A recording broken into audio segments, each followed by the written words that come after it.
we went to see the Stones last Saturday. Was anyone there over the last couple of weekends or at Glastonbury? Anyone see the Stones? Oh, great.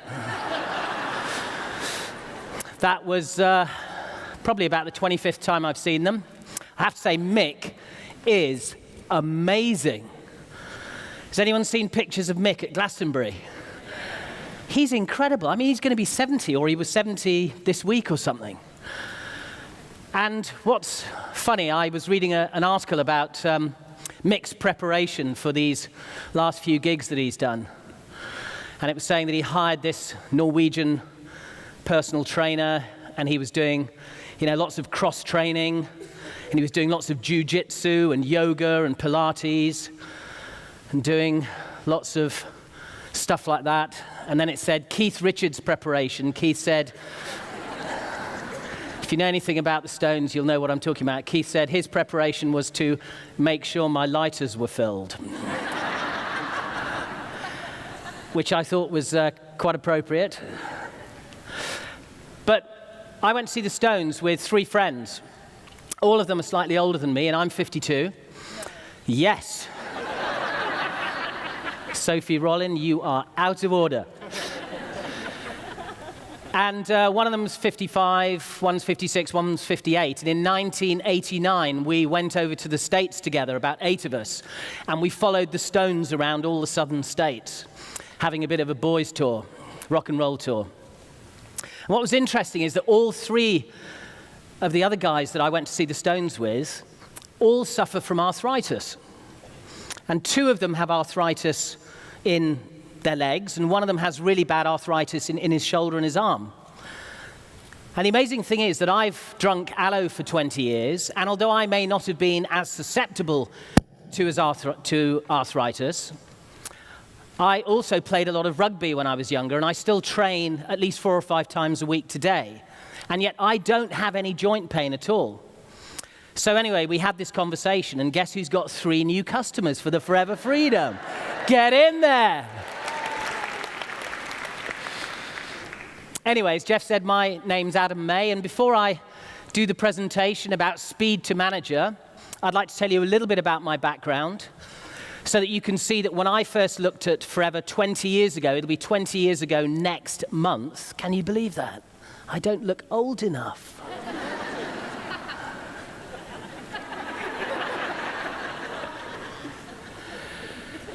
I had absolutely no interest in these kind of products or this kind of business.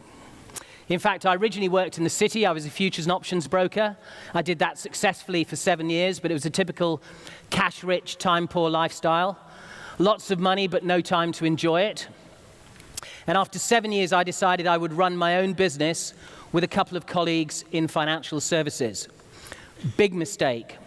First of all, you never run your own business. The business always ends up running you.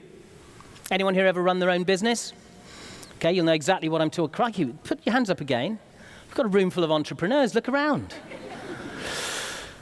And the second thing was, it was just after the financial crash of the late 80s, early 90s, when interest rates peaked at around 15%. Can you imagine repaying 15% of your mortgage every year just in interest? Which, of course, is what people were doing back then. Is anyone old enough to remember that far back? You gave it away. Of course, nobody had any money to invest in the kind of things we wanted them to invest in, which was pensions and unit trusts and all that kind of stuff. And sadly, after 2.5 years, that business went bust and I lost everything. It was at that point that a friend introduced me to Forever. And I have to say I was a little bit skeptical. But halfway through the presentation, somebody said that if I built a business with Forever, they would continue paying me royalties on that business for the rest of my life. Now that really excited me because I knew a little bit about royalty-style incomes, because I'd also sung part-time in a band for 20 years. Sadly not well enough to make it as a singer. Otherwise I might have been up there with Mick on Saturday.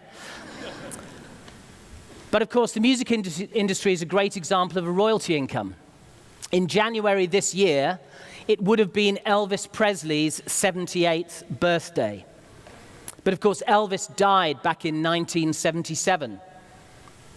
Interestingly, His estate today makes more money in royalties from music he wrote and recorded all those years ago than he made while he was alive.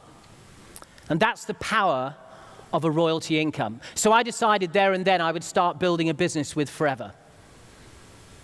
Now, I had to start part-time, like most people, because I'd had to go and get a full-time job. I'd lost all my money. But I found about 15 hours a week, mainly in the evenings and at weekends. But within 6 months, my 15-hour-a-week part-time income from Forever was over £2,000 a month. Within 21 months, it was over £5,000 a month. That gave me the confidence to go full-time back in July 1995, which is 18 years ago. And since then, I've gone on to develop a substantial six-figure income paid from around 40 different countries. But because it's a royalty income, it means I can take as much holiday as I want. So is anyone here interested in having more than the statutory 4, 5, or 6 weeks holiday every year? Okay, I'm going to level with you. If you're here for the first time, you can't just join Forever and go on holiday for 6 weeks. You do actually have to build your business first.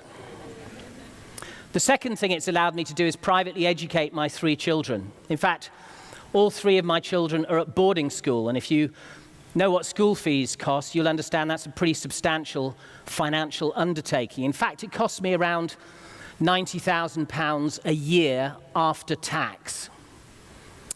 My eldest has just left. Yes! No, I'm not going to let her go to university. I've done my bit. She's on her own now. But I always promised myself, much like some of the people you've heard on stage today, that the one thing I would give my children is the best education I can afford. And that's exactly what I've done. And the final thing Forever has given me is a pension. Because when my business went bust 22 odd years ago now, one of the things that was taken away from me and sold was my personal pension plan, because it was linked to the company. So at the age of around 30, I ended up with no pension.